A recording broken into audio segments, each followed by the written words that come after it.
All right, pull up a chair, 30-somethings. Your friendly neighborhood guide, Daniel, is here to pour you a metaphorical cup of coffee and have a little chat. I've recently crossed the 40-yard line of life, and looking back over my shoulder, the territory you're currently navigating, your 30s, is the most pivotal and defining decade you'll likely experience. It's a period of profound reckoning, where the carefree echoes of your 20s fade and the stark realities of adulthood come into sharp focus. If you're in the thick of it, listen up. The first truth you need to internalize is that your body, that once indestructible vessel of youthful exuberance, is about to call in its debts. The amnesty program for the shenanigans of your 20s has officially expired. I can still conjure the ghosts of my own 20s with a wry smile. I was a human science experiment in sleep deprivation and questionable nutrition. I remember a time when my diet consisted primarily of gas station food, and I considered a late-night burrito a well-rounded meal.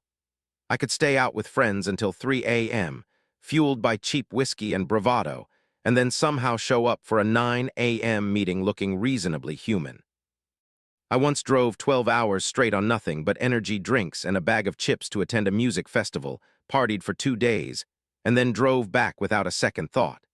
Those days are over. That version of you is a historical artifact.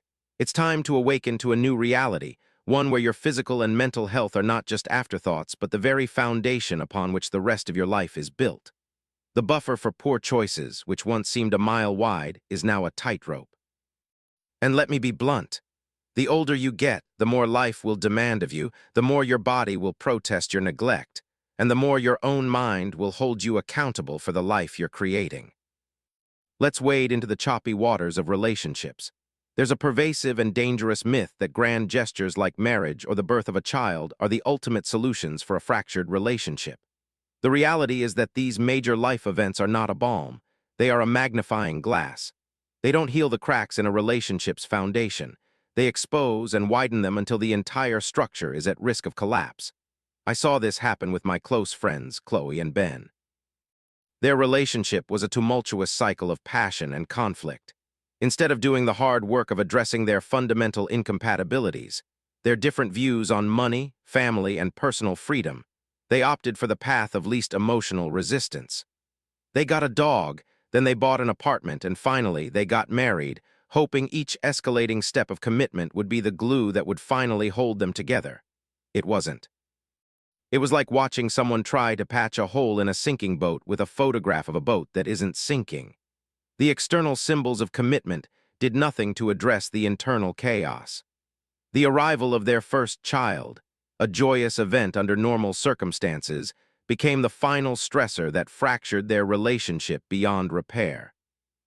This brings us to one of the most crucial skills you must master in your 30s, the art of the difficult conversation. The richness, depth, and overall quality of your life will expand or contract in direct proportion to your willingness to have the conversations that make you uncomfortable.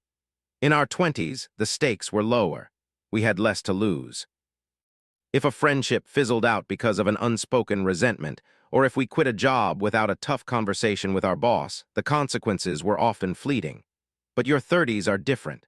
By this stage, you have started to build something of substance.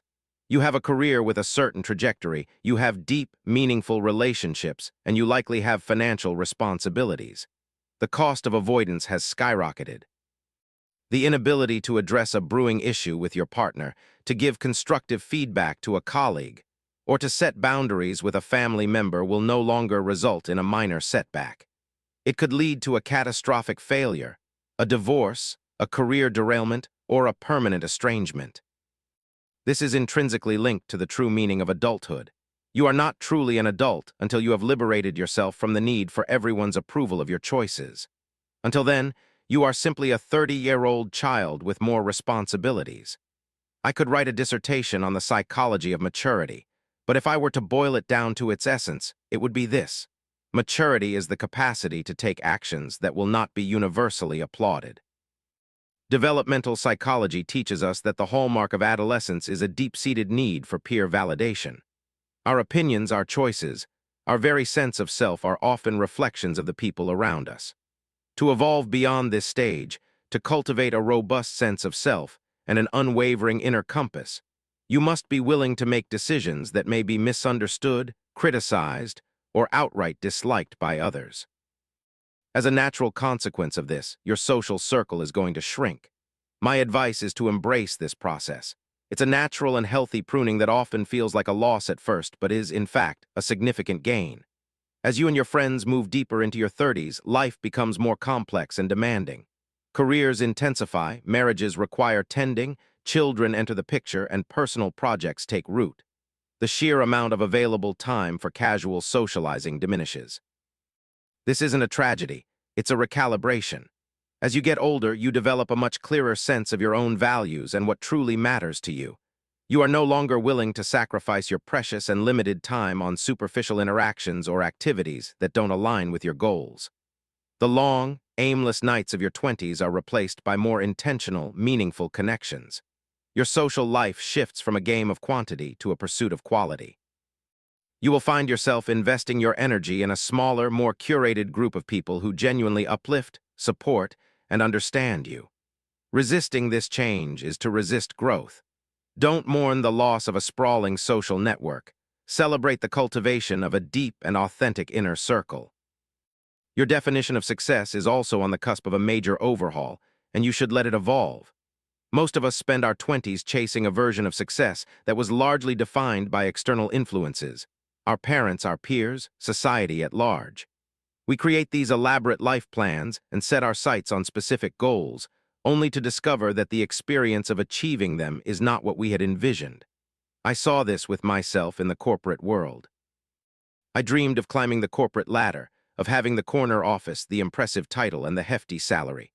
I worked relentlessly, putting in long hours and making all the right moves. When I finally got that promotion, the one I had been fantasizing about for years, the reality was underwhelming. The view from the corner office was nice, but it came with an unbearable amount of stress, political maneuvering, and a profound sense of emptiness. The success I had been chasing was a hollow trophy. It was a painful but invaluable lesson. The pursuit of a dream can be more illuminating than its actualization. Dropping that particular ambition and pivoting to a career that offered more autonomy and meaning was the best decision of my life. This leads to a truth that our hustle culture society often ignores. You will have to choose which of your dreams to let die. This may sound harsh, but it is an essential act of personal curation. We are bombarded with messages that tell us to never give up, to push through all obstacles, to hold on to our dreams no matter what. But the reality of life is that it involves trade-offs. We have a finite amount of time, energy, and resources. To truly succeed at something meaningful, you must be willing to let go of other things.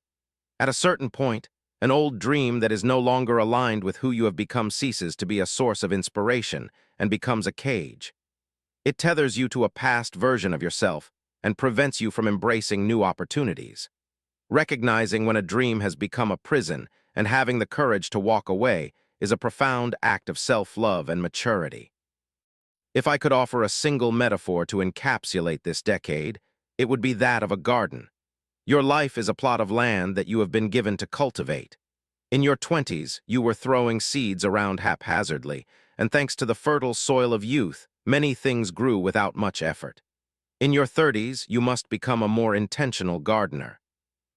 The seeds of your efforts, the healthy habits, the consistent work, the nurtured relationships, will, with time and care, grow into magnificent fruit-bearing trees. This is the power of compounding. But the weeds of your neglect, the unresolved traumas, the ignored health problems, the avoided conversations, will also compound. If left untended, they will grow into a dense thicket that chokes out the very things you want to cultivate. And since we're on the topic of cultivation and future growth, if you haven't started saving for retirement, the best time to plant that tree was yesterday. The second best time is right now. The magic of compounding is a force you want on your side. In this garden of your life, you can hire people to help with the labor. You can outsource tasks. You can pay someone to mow the lawn, do your taxes, or even plan your meals. What you cannot do ever is outsource the responsibility of being the head gardener. The ultimate accountability for the state of your garden rests solely with you. It is not the external events, the weather, the pests, that will ultimately define your garden. It is your response to them.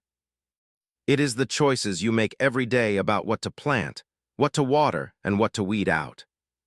Be especially careful with the weeds of your excuses. If you repeat the same self-limiting stories to yourself over and over, they will eventually take root and become part of your identity. In our 20s, it's easy to dismiss our shortcomings with a casual excuse. I'm just not a morning person, or I'm bad with money, or I'm just not cut out for long-term relationships. But if you allow these narratives to persist without challenge, they will become self-fulfilling prophecies. They will become the calcified identity you carry with you into your 30s and beyond, a rigid structure that prevents further growth. Your 30s are the decade where the cumulative effect of these choices, these narratives, becomes undeniable. When you look at your peers, you are no longer just seeing a group of people of the same age. You are seeing the tangible results of a decade of different choices. The most precious currency of your 30s is not money, it is time. This is the decade where you will feel the quickening pace of life most acutely. You start to truly grasp the finite nature of your days, and this realization should inspire a new level of intentionality. Every hour becomes a valuable asset to be invested, not just spent. This isn't a call to become a productivity robot, to optimize every second of your existence.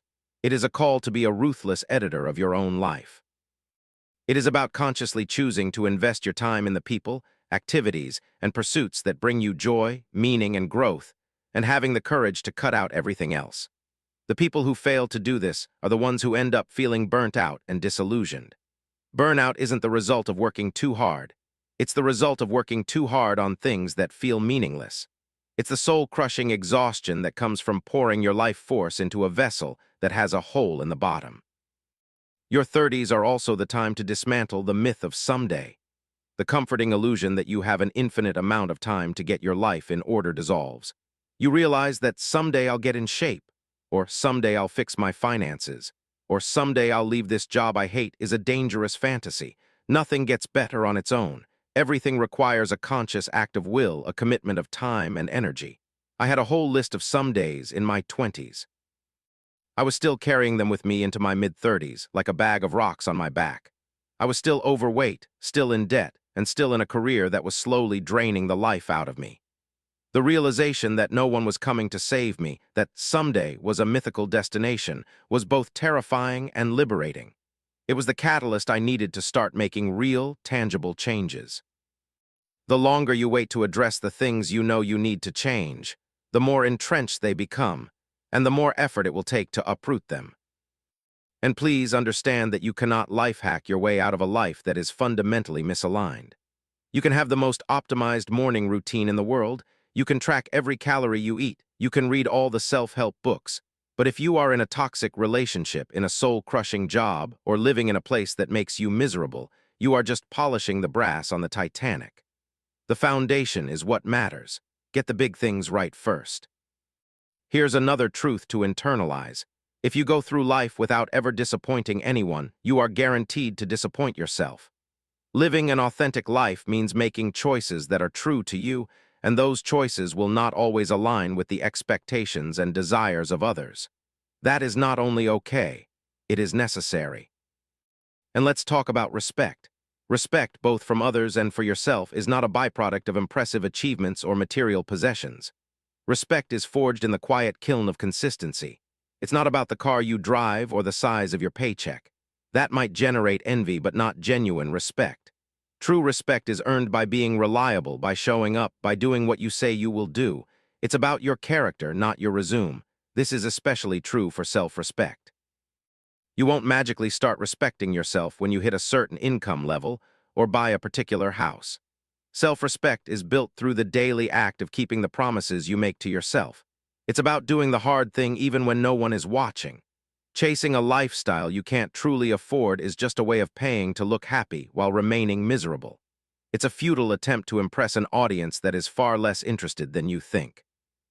As you move through this decade, you will likely find that your career, which once felt like the central focus of your identity, will start to feel less important than the quality of the relationships you have. A successful career in a life devoid of love, friendship, and genuine connection is a hollow victory. At the end of your life, you will not be thinking about the quarterly reports you filed or the deals you closed.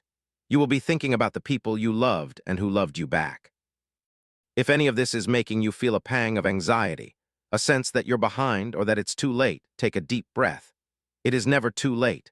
The unique power of your 30s is that you have the perfect blend of experience and opportunity. You are old enough to have learned from your mistakes, to know what doesn't work, but you are still young enough to have a long, expansive future ahead of you. You have enough road behind you to have gained some wisdom and enough road ahead of you to create a masterpiece. I'll leave you with this final thought. The most profound change for me in my 30s was the dawning awareness of the acceleration of time. Each year seems to pass more swiftly than the last. Life becomes fuller, richer, and more complex, and yet the container of time remains the same or even feels like it's shrinking. This can be a source of anxiety, or it can be a powerful call to presence. It raises the stakes of every moment and imbues every choice with a new level of significance. My body may not forgive me for a night of indulgence anymore, but my mind and my soul will certainly not forgive me for a life that is wasted. So good luck out there. Your 30s are not just a decade to get through, they are a decade to be intentionally lived. Your time is your most precious asset. Invest it wisely.